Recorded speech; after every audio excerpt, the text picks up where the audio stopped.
Everyone expected a warm, thoughtful, carefully curated conversation. What they got instead was a slow-burning clash between two women known for their composure, one of them losing hers faster than anyone imagined. Inside a quiet Today Show-style podcast studio, beneath soft lighting and spotless decor, something was about to snap. And by the time the final question landed, Meghan Markle would be on her feet. Savannah Guthrie would be stunned, and the crew would be frozen in disbelief. No audience, no applause, just microphones, and a royal temper rising like a storm.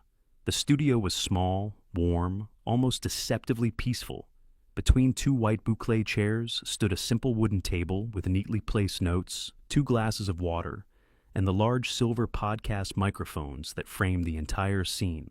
Soft shelves behind them held plants, neutral-toned vases, and perfectly aligned books. Everything about the set whispered calm professionalism. Savannah Guthrie exhaled quietly as Meghan Markle took her seat. Meghan looked sharp, deliberate. Her posture was straight, chin slightly lifted, eyes already guarded. The tension wasn't visible yet, but Savannah had interviewed enough world figures to recognize the early signs. Meghan was here to control the conversation, not to share one. Savannah smiled warmly. "Meghan, welcome. I'm really glad you agreed to sit down with me today." Meghan offered a small, polite smile, one that didn't quite reach her eyes. "Well, Savannah, I chose this platform because I assumed it would be a space that respects my voice." Savannah's smile faltered half a millimeter. "Of course," she said calmly. "My goal is always respectful conversation." "Great," Meghan replied, crossing her legs and smoothing her dress. "Just making sure we're on the same page." Savannah let the comment slide. She had expected some edge, but not this soon. She turned slightly toward the mic, her tone gentle and inviting. "So," Savannah began, "you've spoken often about rebuilding your life in America. How has this new chapter shaped you?" Meghan leaned back, eyes narrowing thoughtfully. "It's shaped me by freeing me," she answered. "America is a place where I don't have to be reduced to someone else's caricature." Savannah nodded. "And yet," she said carefully, "many people feel they've gotten to know you through your interviews, your docuseries, even your podcast. Would you say the public truly understands you?" Meghan's laugh was short and slightly dismissive. "People understand whatever the media spoon-feeds them," she replied, "which is why I'm selective about where I speak, obviously." There was a faint, awkward pause. Savannah chose her next question with precision. "You mentioned before that leaving the UK gave you freedom, but some critics say you and Harry still talk quite a bit about the monarchy. How do you respond to that?" Meghan's eyebrows lifted, her tone sharpening. "Savannah, do you really expect me to feel guilty for telling my own story? Isn't that what platforms like yours thrive on? Stories?" Savannah inhaled quietly. "I'm not suggesting guilt," she clarified gently. "Just exploring how your past still influences your present." "Well," Meghan said with a tight smile, "maybe people should worry less about my past, and more about the fact that I've built something meaningful beyond a title." Savannah held her posture, still calm, still gracious, but the temperature in the room had clearly risen a few degrees. She decided to approach from another angle. "Let's talk about your family now, your children. How are they doing?" Meghan hesitated, just for a moment, as if deciding whether she was irritated or insulted. "They're children," she answered eventually. "They're doing what children do, and unlike the world I left behind, I don't parade them for cameras, so I'd expect the questions to also respect that." Savannah blinked, surprised. "I meant it in a warm way," she said softly. "People are naturally curious." "Curiosity can be invasive," Meghan cut in, "especially when it comes from people who have never lived under the kind of scrutiny I have." Savannah shifted in her chair, but her voice stayed gentle. "Understood. But you have spoken publicly about motherhood before, even in your podcast." "Because I chose to," Meghan snapped lightly. "That doesn't give everyone else permission to poke into my children's lives." Another pause, another temperature shift. Savannah made a subtle hand gesture toward her notes. "All right," she murmured, "let's pivot." But Meghan was already leaning forward, eyes sharp, voice cool. "Good idea." For the first time since the interview began, Savannah felt the unmistakable warning every seasoned journalist knows. This conversation was heading somewhere dangerous, and not slowly. Savannah Guthrie took a sip of water, slow, controlled, to reset the rhythm of the conversation. The studio remained quiet except for the faint hum of the cameras. Meghan, meanwhile, had shifted in her seat, her posture straighter, her expression tightening, as though she were preparing to spar, not speak. "Meghan," Savannah resumed gently, "in past interviews you've spoken about the challenges of transitioning from royal life to private life. Looking back, what was the hardest part?" Meghan exhaled sharply through her nose, as though the question itself were redundant. "Savannah, I think the hardest part was realizing how deeply people misunderstand everything. You know, everyone thinks they're entitled to judge what they've never experienced." Savannah nodded sympathetically. "Of course, I can imagine the pressure must have been immense." "But can you?" Meghan countered, tilting her head. "Can you really imagine it? Because unless you've had tabloids track your every move or dissect your every sentence, you can't possibly understand." Savannah stayed composed. "You're right, I haven't lived through that. But the goal here is to understand your perspective, from you." Meghan gave a thin smile. "Then I'd hope the questions wouldn't be so predictable." It was subtle, but unmistakably condescending.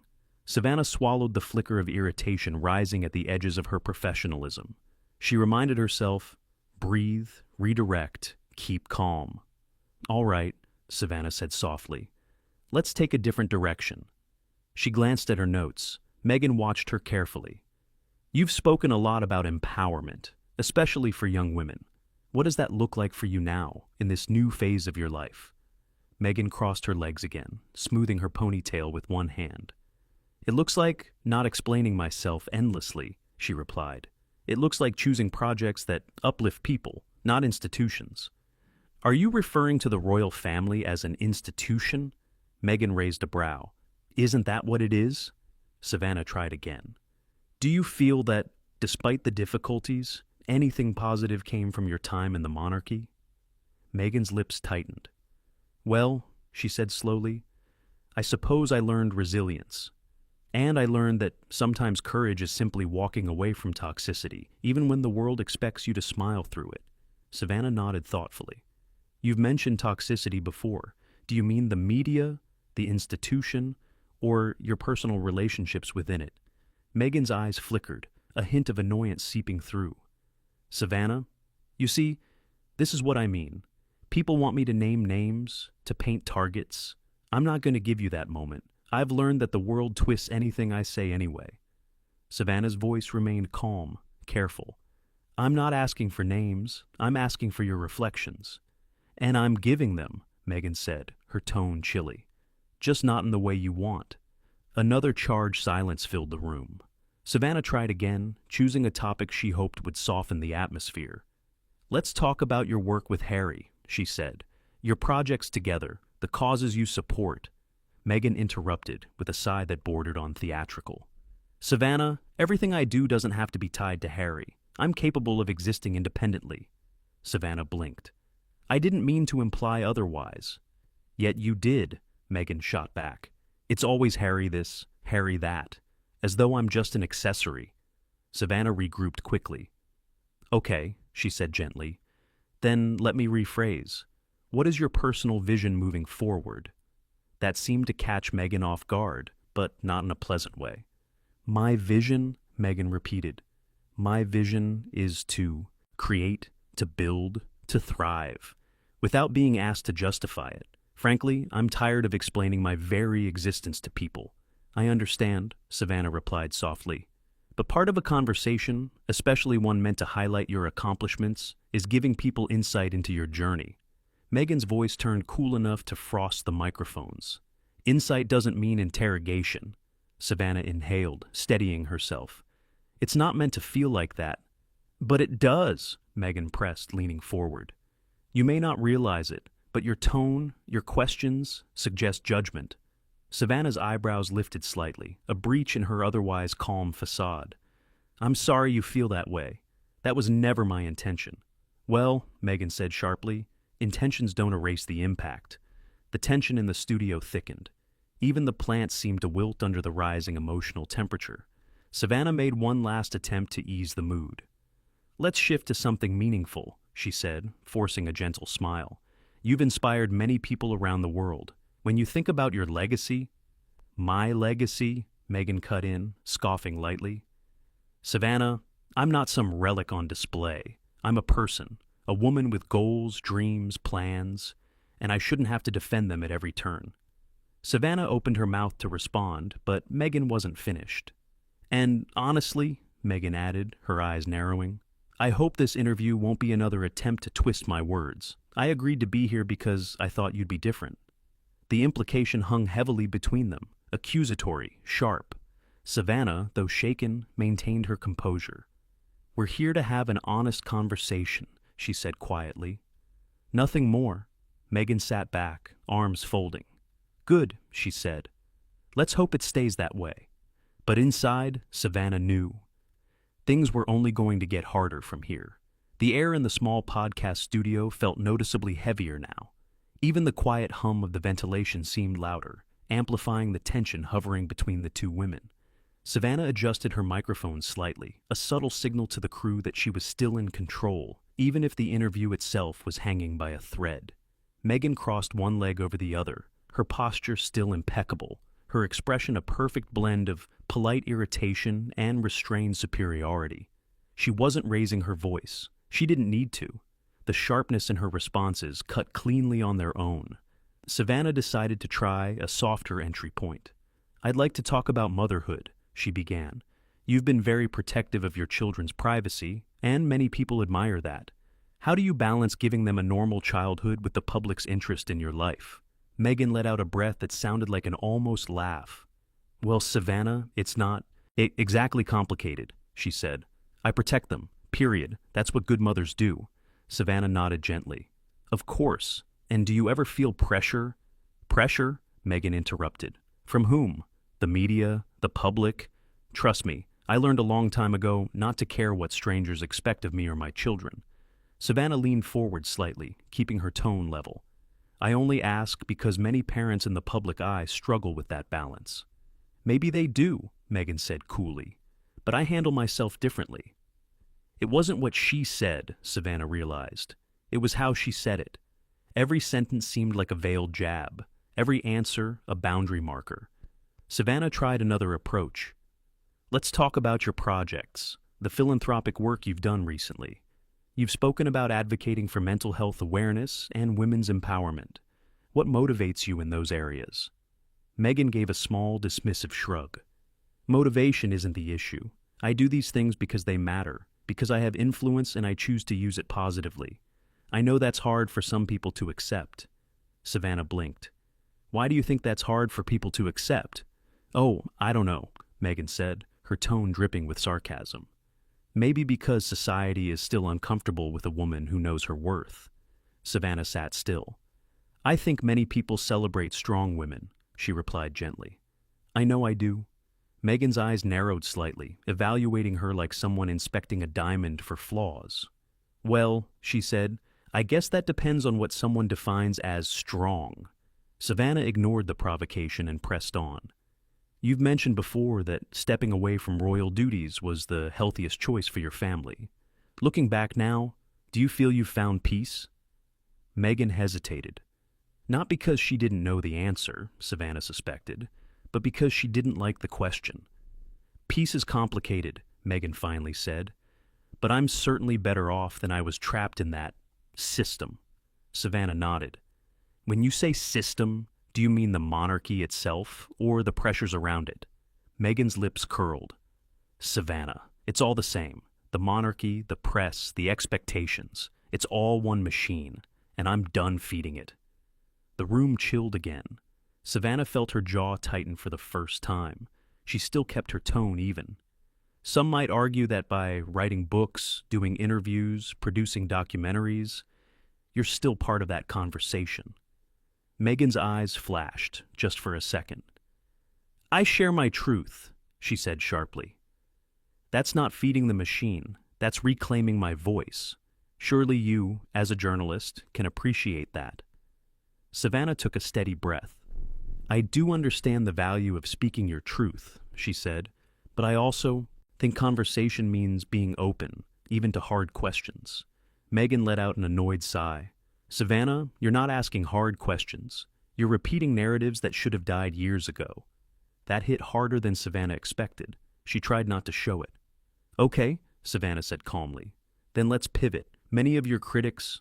Oh, of course we're talking about critics now, Meghan muttered under her breath, just loud enough for the microphone to catch. Savannah paused. Meghan, I'm simply exploring both sides. And that's the problem, Meghan snapped. You think every opinion deserves space. Some don't.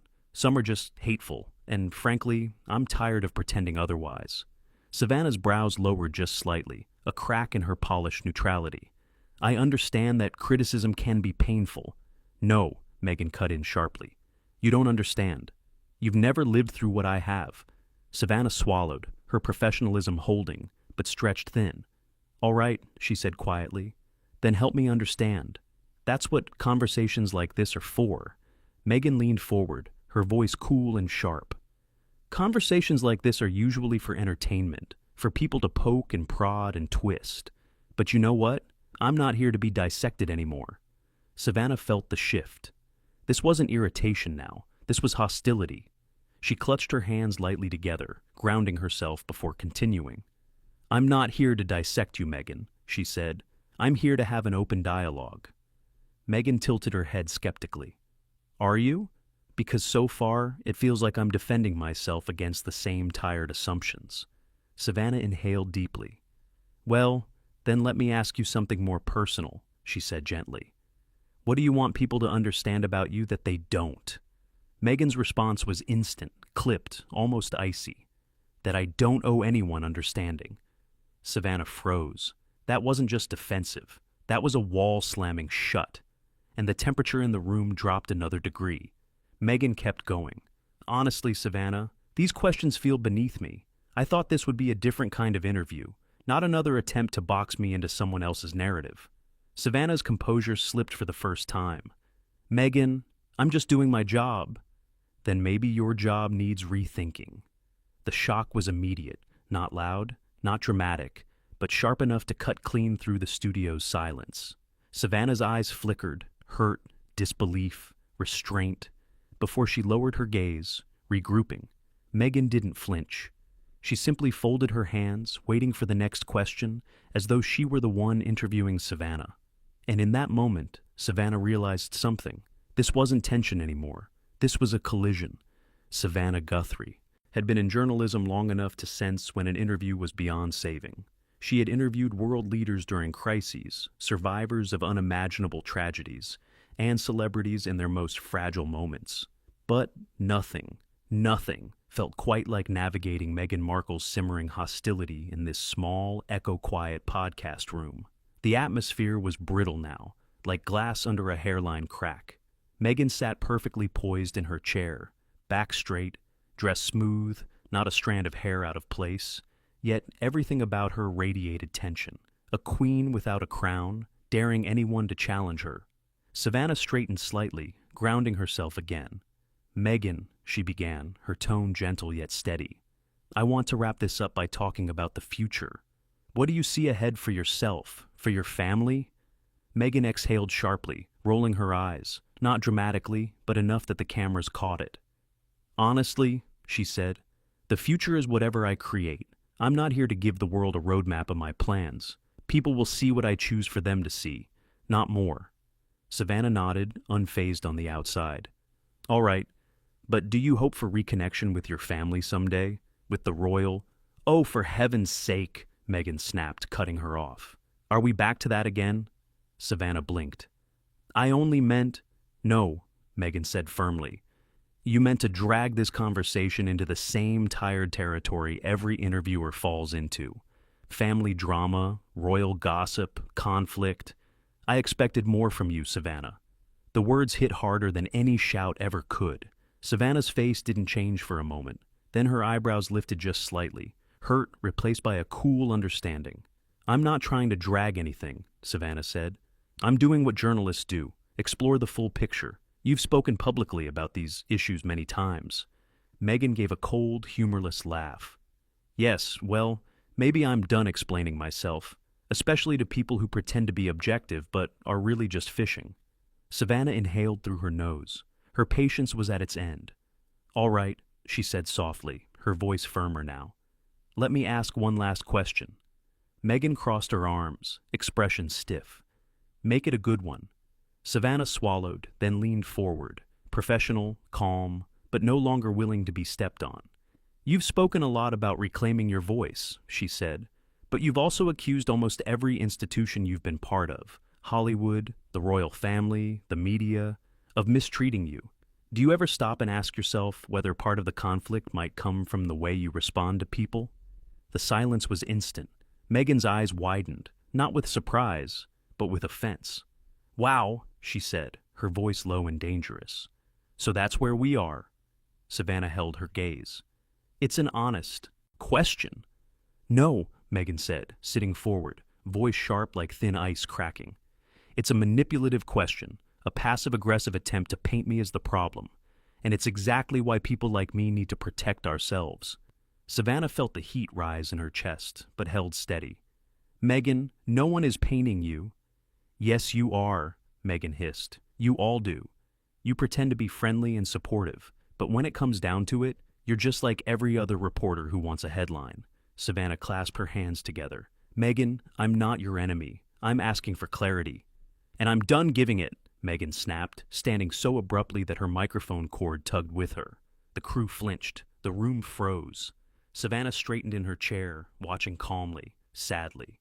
Meghan's voice grew sharper, but still not loud. Not yelling, just full of icy fury. "You know what, Savannah? I thought this show was different. I thought you were different. But clearly it's just another trap, another chance for people to twist my words."